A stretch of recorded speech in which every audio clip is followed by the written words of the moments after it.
Muito bom dia, meus amores. A paz do Senhor. Que a graça de Deus seja com cada um de nós. Shalom. Assim começamos a nossa palavra do dia. E a palavra do dia de hoje vai ser a reflexão sobre a morte de Jesus. Muitos não sabem a verdadeira história, porque não aprenderam catequese, não lê a Bíblia, não percebem, mas eu vou tentar aqui de uma maneira resumida falar um pouco sobre a morte de Jesus. E que reflexão isso nos traz? Valeu a pena a morte de Jesus? Você que está aí desse lado, você que conhece a Deus, o que você acha? Deixa aí seu comentário, fala aí o que você pensa, o que você acha, se valeu a pena ou não a morte de Jesus para a sociedade, para o mundo inteiro, para a sua vida, para a sua família.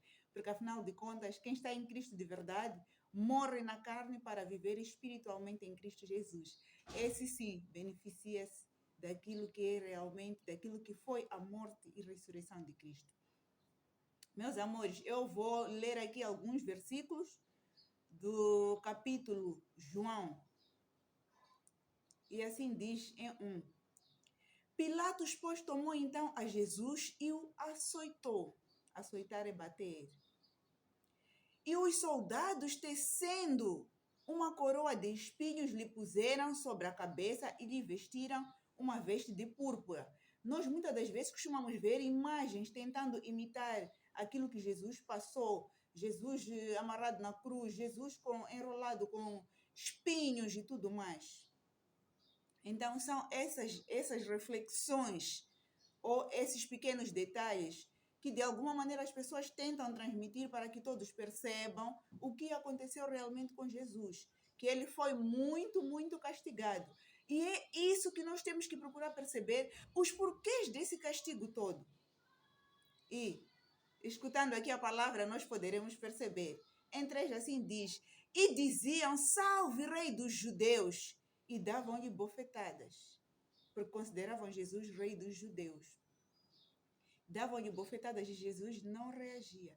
E eles, quando diziam, salve-se rei dos judeus, é tipo, você é o Jesus do Nazareno, o Todo-Poderoso que veio aqui falando que era filho de Deus e tudo mais, que era mais forte, mais poderoso. As pessoas falavam por ele porque viam as maravilhas que ele fez. A verdadeira história de Jesus, nós tivemos dos seus 30 até os 33 anos. Da sua adolescência até essa fase, pouco se falou de Jesus, que ele trabalhava com o pai, que era carpinteiro. Tudo isso nós acompanhamos. Histórias, entre aspas, uma realidade de outros tempos. Todos esses passos nós já acompanhamos. Mas as suas verdadeiras ações começaram aos seus 30 anos. E aos 33 anos, Jesus morreu. Mas nesses 3 anos, foi uma ação tremenda. Uma ação de vida, de transformação, de salvação, de luz, de graças, de grandes momentos. Então, meus amores, continuem aqui acompanhando, para que possam refletir o benefício que a morte de Jesus nos trouxe. Em 4. Então Pilatos saiu outra vez fora e disse-lhes, eis aqui, vou-lo trago fora para que saibas que não acho nele crime algum. Pilatos, ele achou que ele tinha decisão para o povo dele, ele tinha essa decisão de incriminar ou não, quando lhe trouxessem algum prisioneiro, qualquer pessoa que tivesse cometido algum pecado, algum erro, alguma falha. Mas Pilatos olhou para Jesus e ele disse que eu não vejo crime nenhum em ti. E Jesus disse-lhe, sabiamente. E Jesus disse-lhe de tantas interrogações que Pilatos ficava a fazer a ele, a perguntar para ele, quem tu és, de onde tu vens? Pilatos carregou Jesus para fora e disse, eu não vejo crime nenhum nele. E começaram a gritar, crucifica, crucifica, crucifica, é o rei dos judeus, crucifica. E Pilatos de novo voltou e perguntou a Jesus. Em 10, disse-lhes, pois Pilatos, não me falas a mim? Não sabes tu que tenho poder para te crucificar, tenho poder para te soltar? Disse Pilatos a Jesus. E Jesus respondeu-lhe em 11. Respondeu Jesus: nenhum poder terias contra mim se de cima não te fosse dado. Mas aquele que me entregou a ti, maior pecado tem. Jesus respondeu a Pilatos que o pecado não era dele. Ainda que ele o crucificasse, que fizesse o trabalho dele, o que exigiam que eles fizessem, os sumos sacerdotes, Jesus sabia que o pecado maior é daquele que lhe entregou. E quem foi que vendeu a Jesus? O Judas. Judas. Todos nós temos um Judas na nossa vida. Nós temos é que estar atentos para que esse Judas da nossa vida não tenha a mínima capacidade de tentar fazer o que o Judas fez com Jesus. Às vezes, o Judas está na tua família. Às vezes, o Judas está em casa dos seus pais. Às vezes, o Judas está no meio dos seus irmãos. Às vezes, o Judas está no seio dos seus filhos, do seu parceiro, dos seus colegas do serviço, dos seus vizinhos, dos seus amigos. Então, a experiência de Jesus já serve para nós estarmos atentos, alertos em perceber quem é o Judas aqui ao nosso redor. E o que ele deseja de nós. Porque o interesse naquela altura era outro. Ele tinha benefícios de vender a Jesus, ser confiado, ter aí algumas moedas. Mas e hoje? Quem é Judas do teu lado? Qual é o interesse dele? É isso que nós temos que aprender a decifrar para saber como vigiar. Para saber em que pontos da nossa vida vigiar. Para saber onde há perigo. Para que não possamos estar na pele de Jesus. Entre aspas, na pele de Jesus, porque você não é tão santo a ponto de ser ressuscitado. Então, não entra propositadamente na cova dos leões para depois gritar: Deus, Deus, Deus, me salve. Não teste a Deus até onde você não se conhece. Testa a Deus quem conhece a sua capacidade. Quem sabe o que Deus coloca nele, como Deus fala com ele. Nós somos falhos, não somos santos. Buscamos a perfeição de Cristo. Buscamos a santidade, mas ainda estamos longe de chegar até lá. E como ainda estamos longe de chegar até lá, não vamos testar a Deus no seu limite, porque Ele salvou Jesus e Ele também vai nos salvar. Então é importante nós termos o discernimento, o conhecimento, a sabedoria de carregar tudo aquilo que Jesus deixou, tudo aquilo que nós vimos nessa vivência de Cristo até a sua morte, tudo aquilo que ocorreu, que aconteceu. Jesus escolheu 12 apóstolos para andarem com ele. Para ele ensinar o ofício dele, que o Pai lhe colocou, lhe deixou.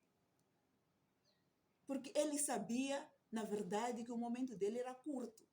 E ele queria que houvesse pessoas que possam espalhar o evangelho, que possam curar, que possam libertar. O trabalho que ele fazia. Porque ele, consciente ou inconscientemente, ele já sabia que o Pai ia usar a ele como um sacrifício para libertar o povo para a salvação. Essa foi a maior missão de Jesus. Por isso é que ele teve a ressurreição. E tudo isso ocorreu numa altura em que se preparava a Páscoa, como diz aqui a palavra em versículo 14, e era a preparação da Páscoa e quase a hora sexta. Por isso é que a sexta-feira é usada como a sexta-feira santa, onde, dependendo da religião que você está, o tipo de cristão que você é, não pode comer nada que tenha sangue, respeitando assim a morte de Jesus, o sacrifício dele. Por quê? Porque, entre aspas, acredita-se que quando você está a comer um animal, você está a comer a carne de Jesus. Então, você não está a valorizar o sacrifício que Jesus teve pelo povo, para a nossa salvação. E, continuando, disse aos judeus: eis aqui o vosso rei. Em 15. Mas eles já brandaram: tira, crucifica-o, Disse-lhes Pilatos: hei de crucificar o vosso rei? Responderam os principais dos sacerdotes: não temos rei senão o César, que eles consideravam o rei deles.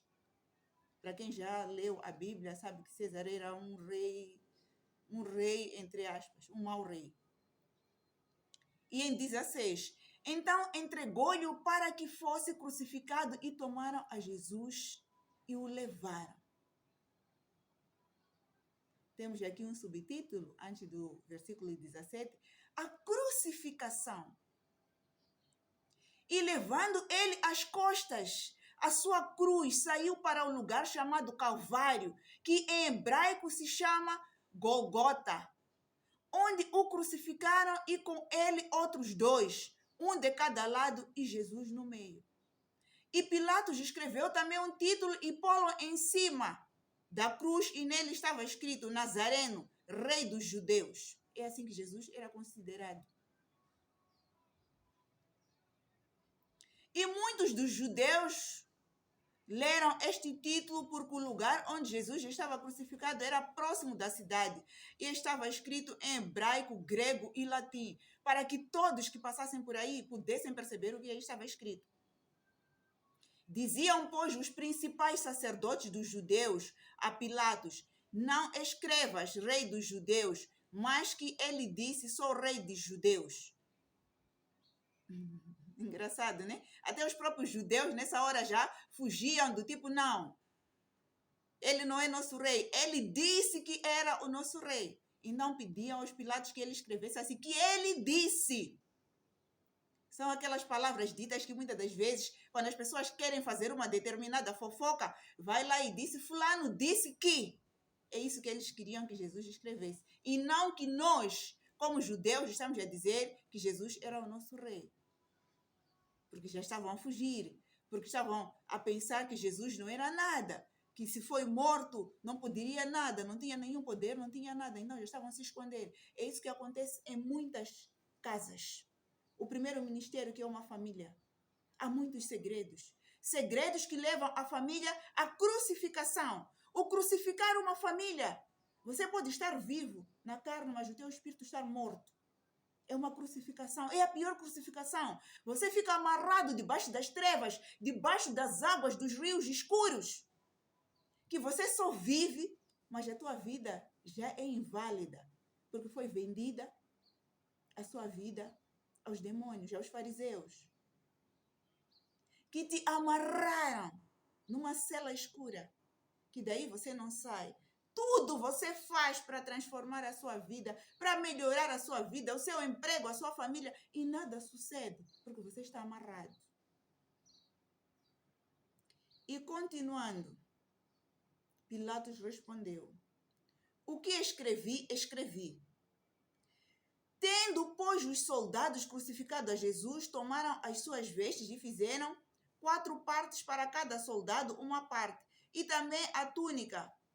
A túnica, porém, tecida toda ao alto, abaixo não tinha costura. Disseram-lhe, pois, uns aos outros: não o rasguemos, mas lancemos sortes sobre ela, para ver de quem será. Isso foi assim para que se cumprisse a escritura, que diz: dividiram entre si as minhas vestes e sobre a minha túnica lançaram sortes. Os soldados, pois, fizeram essas coisas para cumprir o que as escrituras já diziam. E junto à cruz de Jesus estava sua mãe e a sua irmã. E junto à cruz de Jesus estava sua mãe e a irmã de sua mãe, Maria, mulher de Clopas, e Maria Madalena, que essas sempre andavam juntas, ou quase sempre. Eram mulheres de oração, mulheres de força, mulheres de graça, mulheres de poder, verdadeiras mulheres virtuosas. Essas que nós buscamos o dia de hoje, celas. Mas em muitos momentos, por sermos falhos, buscamos por caminhos errados. Porque queremos um benefício deste lado, depois recuamos porque queremos também benefício do lado do demônio. E acabamos não chegando a lugar nenhum. Vamos nos decidir. Jesus já morreu por nós. já levou os nossos pecados, já nos salvou. Cabe a você hoje parar de pecar. Cabe a você hoje dobrar joelhos e falar com Deus. Amores, ora Jesus vendo ali sua mãe e que o discípulo a quem ele amava estava presente, disse sua mãe: mulher, eis aí o teu filho. Depois disse ao discípulo: eis aí tua mãe. E desde aquela hora o discípulo a recebeu em sua casa. Depois, sabendo Jesus que já todas as coisas estavam terminadas para que a escritura se cumprisse, disse: tenho sede. Estava, pois, ali um vaso cheio de vinagre. E o encheram de vinagre uma esponja e pondo-a num hisopo, lhe achegaram à boca. Vinagre. E quando Jesus tomou o vinagre, disse: está consumado. E inclinando a cabeça, entregou o seu espírito. Foi-se para a nossa salvação. Os judeus, pois, para que no sábado não ficassem os corpos na cruz, visto como era a preparação, pois era grande o dia de sábado, rogaram a Pilatos que lhes quebrassem as pernas e fossem tirados. Foram, pois, os soldados e, na verdade, quebraram as pernas ao primeiro e ao outro que com ele fora crucificado, o que não abandonou a Jesus. Mas vindo a Jesus e vendo-o já morto, não lhes quebraram as pernas. Contudo, um dos soldados lhe furou o lado com uma lança e logo saiu sangue e água. E aquele que o viu testificou, e o seu testemunho é verdadeiro, e sabe que é verdade o que diz, para que também vós creias. Nós creiamos, acreditemos.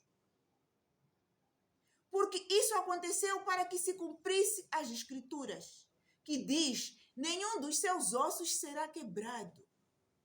Por isso é que ele, ao picar a lança, a flecha, saiu sangue e água. E ele pensou que ia quebrar ossos. E não aconteceu. Porque as escrituras já diziam que não serão quebrados seus ossos. E outra vez diz a escritura: verão aquele que transpassaram o sepultamento de Jesus. Amados, a história da crucificação de Jesus, da morte de Jesus, da sepultura de Jesus, não é uma simples história. Muitos de nós lê como uma história, mas lê como alguém que você conheceu, como uma experiência de vida, como um exemplo de vida, para que possamos ter uma conduta melhor, para que possamos ter uma vida melhor, para que possamos andar nos caminhos retos e deixemos de ser falhos enquanto há tempo. Porque é disso que Deus quer de nós, para que sejamos um exemplo em pessoa, um exemplo de pessoa que já foi salva, que já foi liberta pelo sacrifício da morte de Jesus. E em 38 assim diz: depois disso, José de Arimateia, o que era discípulo de Jesus, mas oculto por medo dos judeus, ele se escondia, mas ele era discípulo de Jesus porque ele tinha medo. Mas oculto por medo dos judeus, rogou a Pilatos que lhe permitisse tirar o corpo de Jesus. E Pilatos lhe permitiu. Então foi e tirou o corpo de Jesus na cruz onde ele estava, abandonado, entre aspas, porque Deus estava sempre com ele.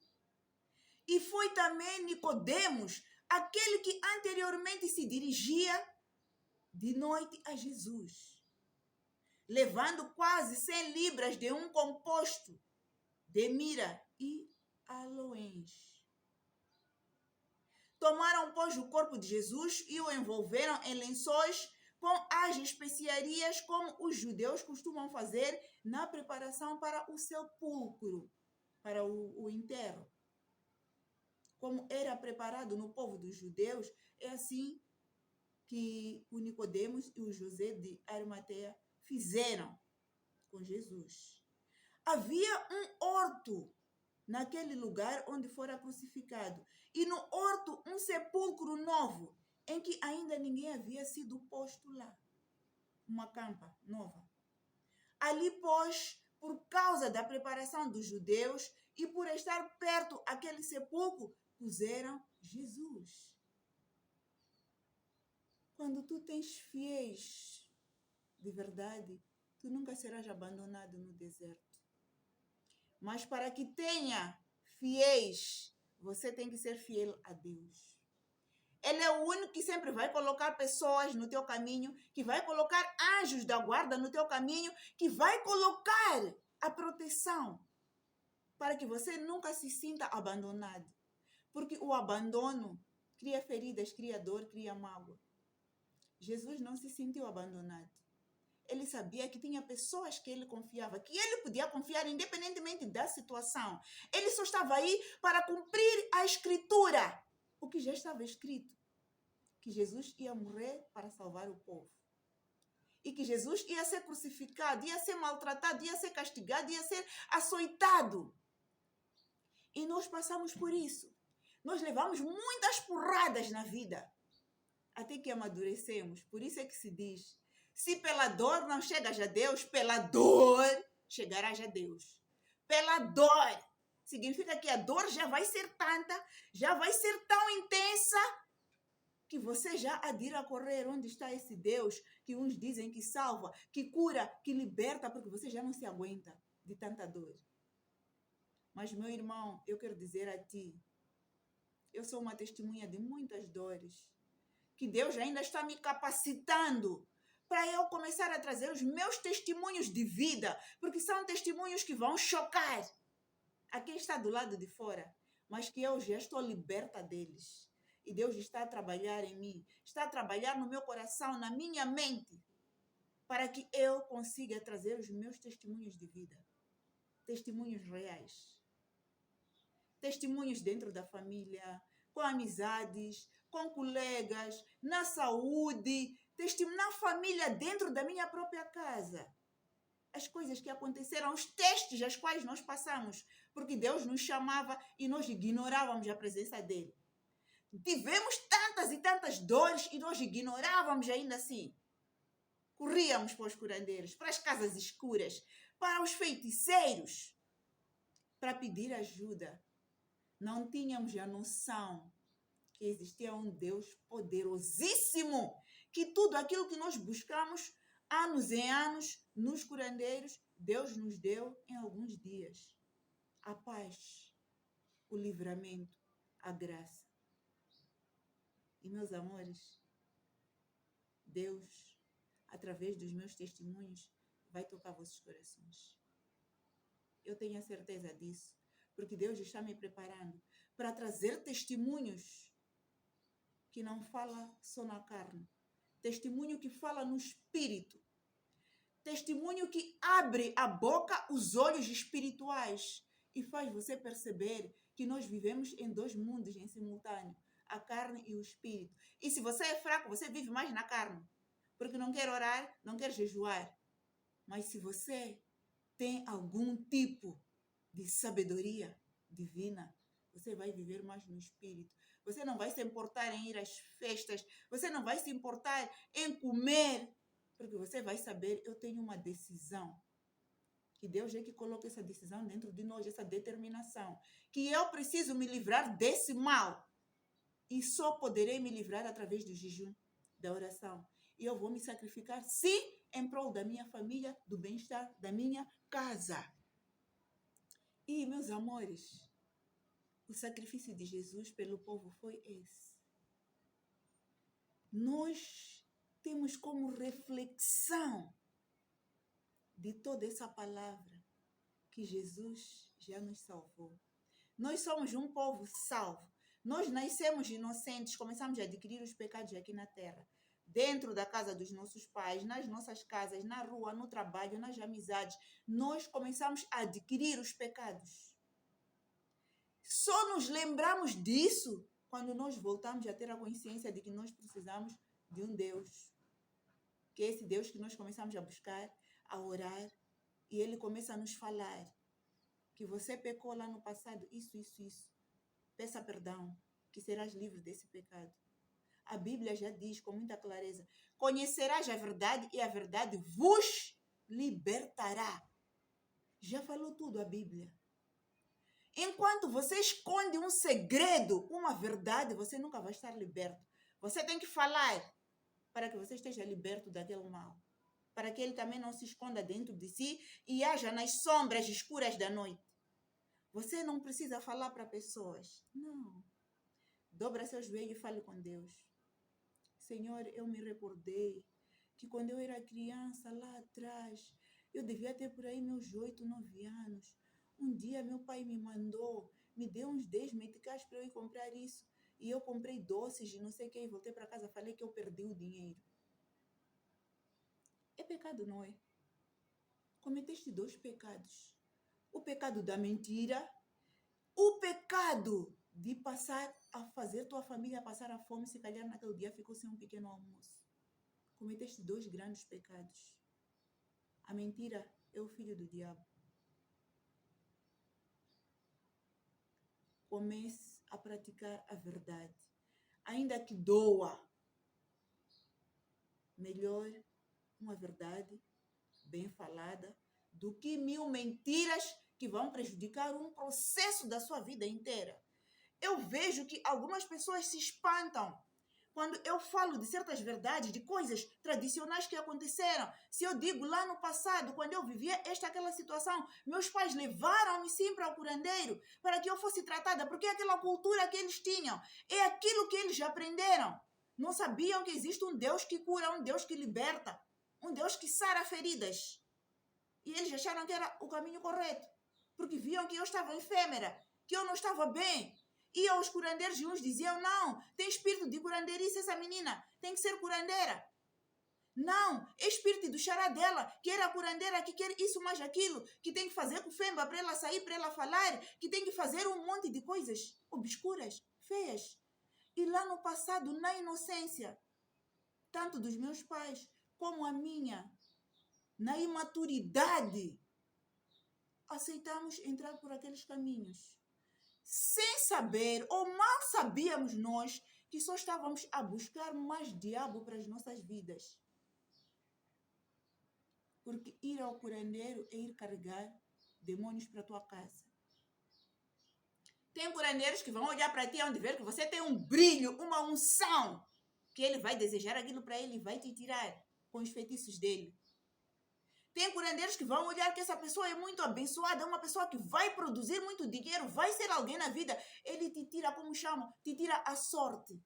Que na verdade para mim não é sorte, é bênção ou não bênção. Mas muitos preferem usar é sorte ou é azar. Não. Em Cristo Jesus não existe isso de sorte e de azar. Em Cristo de Jesus existe ou é abençoado ou é amaldiçoado. A bênção ou não bênção. Então, meus amores, eu falo com a verdade.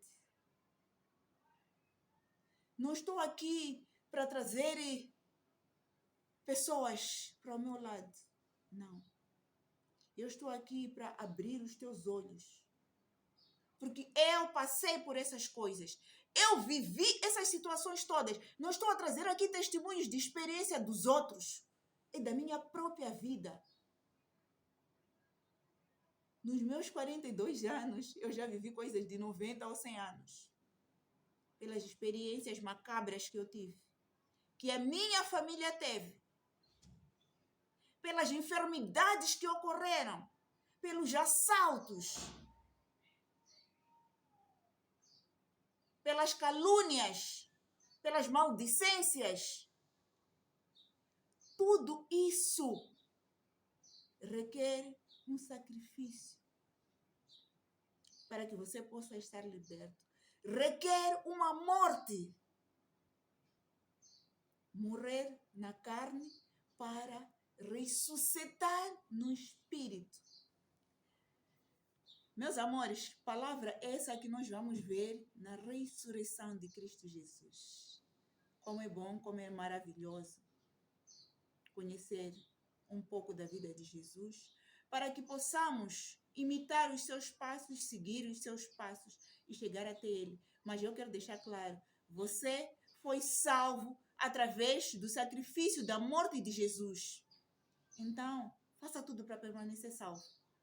Faça tudo que estiver ao seu alcance para permanecer salvo no espírito e na carne. Pela graça do Espírito Santo, meus amores, que Deus abençoe a nossa sexta-feira santa, como temos chamado essa nossa semana de quaresma, que o Senhor seja conosco, que o Senhor possa manifestar, operar nas nossas vidas, na nossa casa, que Ele venha, através do poder do sangue de Jesus, livrar-nos de todas as tentações, de todo o mal, que Ele venha, que seja através da dor, fazer-nos conhecer a palavra, fazer-nos chegar até Ele, pelo poder e sangue de Jesus. Shalom.